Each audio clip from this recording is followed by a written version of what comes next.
A single forecast page reshaped the public story of who is winning the chip competition inside China, and the number that ran in every headline is not the number that tells you what is actually running in Chinese data centers. The document is a Bernstein Research forecast projecting that Nvidia's share of China's artificial intelligence accelerator market will fall from roughly 40% toward 8%, while Huawei's share climbs toward roughly 50%. That forecast will be read twice here, once for what it plainly establishes, and once for what its own methodology makes it incapable of seeing. The silence in the method is the story. The first reading is the one that traveled. The forecast projects a severe compression of Nvidia's addressable position in the Chinese market, from a figure in the vicinity of 40% to a figure approaching 8%. Those two numbers are the ones that appeared in headlines, in analyst commentary, and in policy discussions about the effectiveness of export controls. The same document projects Huawei's share of that same market climbing toward 50%, which would make Huawei, by this account, the dominant supplier in the world's second-largest artificial intelligence infrastructure market. The mechanism the forecast identifies for this swing is policy, not engineering. United States export restrictions progressively narrowed the set of Nvidia products legally available for sale into China, and the forecast captures the recorded consequence of that narrowing on Nvidia's measurable commercial position. Read on its face, the document supports a coherent narrative. Restriction entered. Nvidia's authorized sales contracted. Huawei filled the recorded space. The document does support that reading, as far as it goes. The record shows what changes on a second pass through the same page. The forecast is built on sanctioned, official, traceable sales channels. It does not say it can measure the volume of Nvidia hardware that entered China through third-country intermediaries, gray market distributors, or re-export arrangements that export controls did not successfully interdict. The forecast does not claim visibility into that volume. The absence of that claim is not a footnote. It is a boundary on what the percentage can actually mean. The Huawei share figure of approximately 50% reflects Huawei's position in what can be counted. The document does not establish that Huawei's Ascend hardware, at the time of the forecast, performs comparably to the Nvidia products it is recorded as replacing in market share terms. Availability and performance are different variables. The forecast counts the former. It does not adjudicate the latter. A chip that appears in a market share table and a chip that is running production inference workloads at comparable throughput are not the same thing, and the document does not claim they are. That distinction is left unmarked in the headline figure, and its absence is conspicuous precisely because availability and performance are the two variables that together determine whether a market share shift is durable. The forecast establishes that Huawei's hardware is being procured.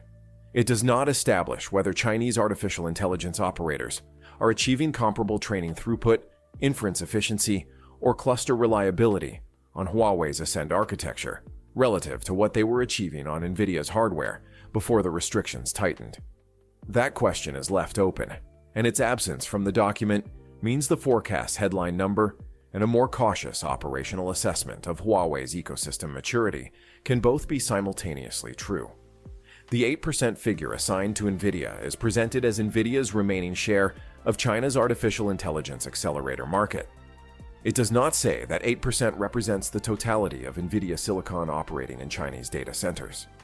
If gray market inflows are material, and they are widely reported to be in trade publications and in United States government enforcement actions, though the independent data on their exact scale is thin and contested, then the 8% figure understates Nvidia's actual installed presence.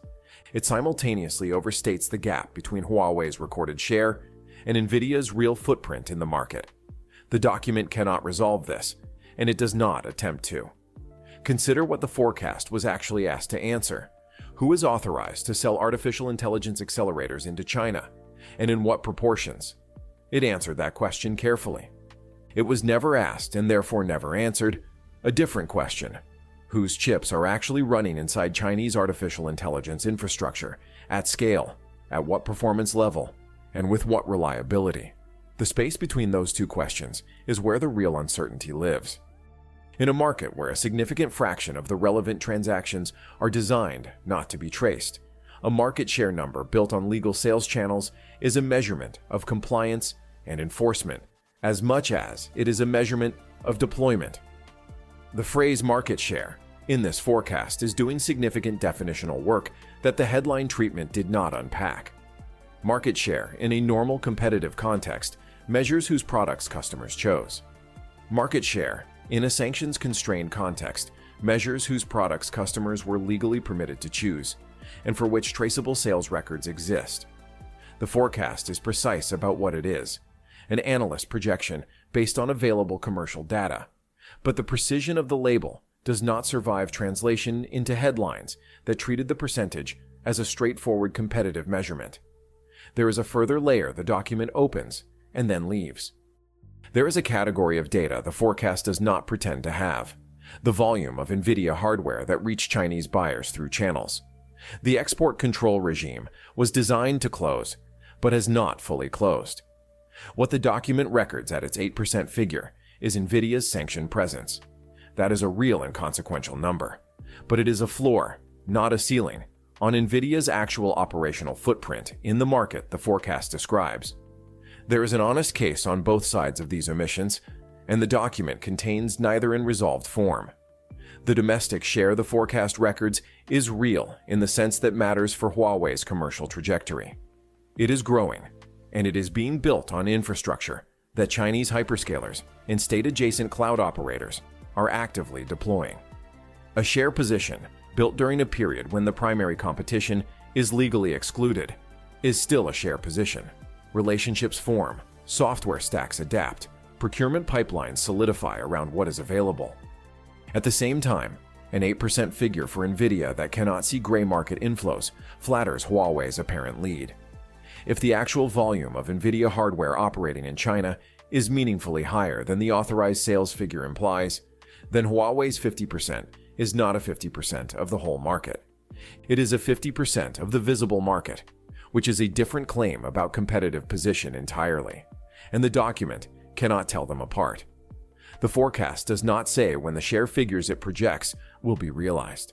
The timeline over which Huawei's approximately 50% and Nvidia's approximately 8% are supposed to materialize is not fixed in the document, and the trajectory could be accelerated or reversed by enforcement changes, by further product introductions on either side, or by shifts in Chinese state procurement policy that the forecast is not positioned to anticipate.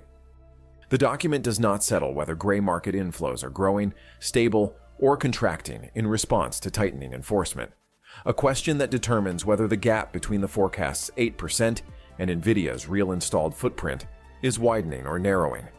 The forecast does not establish Huawei's production capacity at scale, a variable that determines whether the approximately 50% share figure reflects a ceiling Huawei is approaching or a floor it has already cleared.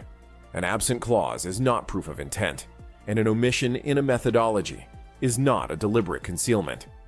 The forecast is doing what analyst forecasts do, which is project from available data. What it cannot settle, the gray market volume, the performance parity question, the production capacity question, the timeline, is not a catalog of failures. It is a description of what any document built on traceable commercial data will leave open in a market where a significant fraction of the relevant transactions are designed not to be traced. Read once. The Bernstein forecast is a projection of policy consequences.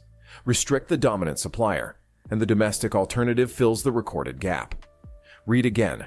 The same document is an admission about the limits of what recorded sales can establish. The share figures it reports are real within the boundary its methodology draws. Outside that boundary, in the gray market volume it cannot see. In the performance data it was never asked to assess. In the production capacity question it leaves open. The document is silent. That silence is not an oversight.